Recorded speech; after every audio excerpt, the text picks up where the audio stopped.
You see, sometimes a lot of people say, I'm not religious, I'm free. We're not free. Nobody's free. We are all slaves to something.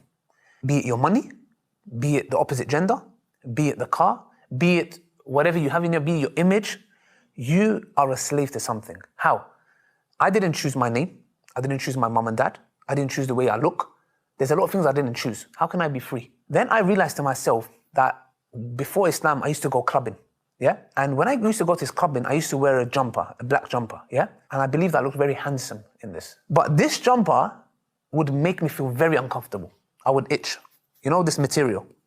It's a very itchy material. But I would still wear it. Why? Because I look good in it. Now, the question I ask myself is this. This jumper is my master. It's my master because I wear it knowing I'm uncomfortable and I hate it, but I look good in it. I said, I'm the biggest slave because this is my master. This jumper is my master. Just as girls who wear high heels and their feet is bleeding, why do they wear it? Because I look good in it. That's your master. Money that I would work for, that was my second master. The opposite gender, girls, that was my third master.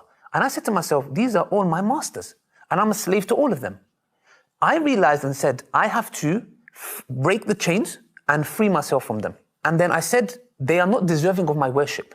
Because when we're talking about worship, we're not talking about going into prostration, because Allah says in the Qur'an, have you seen the one who takes his desires as his God? So when we talk about worship, people think, you know, when we say, oh, you worship money, they think we take money and we bow down to it. No, we don't. If that money is your life and everything, that's your ilah, that's your God. So I realized and said, I'm going to break those shackles and be a slave, because we all have to be a slave, to the one who deserves it, Allah. When I started to be a master to the true creator, when I enslaved myself to Allah and break the shackles, that's when I became free. Because I didn't care about who thinks of what of me. When I used to go to university, so my family can say, oh, he's got a degree. Why do I care what they think? Why do I care about what this guy thinks or that person thinks? And I realized that we are all in a state, if you're either going to worship Allah or you're going to worship other things. There's always going to be some kind of a God in your life, which is false.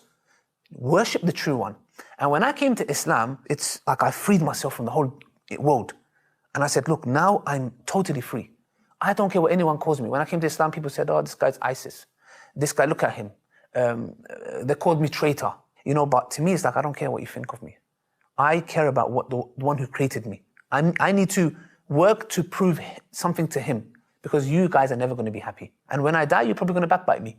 So what benefit? So that's when I realized with a lot of factors, looking into the Islam, watching debates, people dying, realization of this dunya, etc. There was many elements that caused me to come to Islam.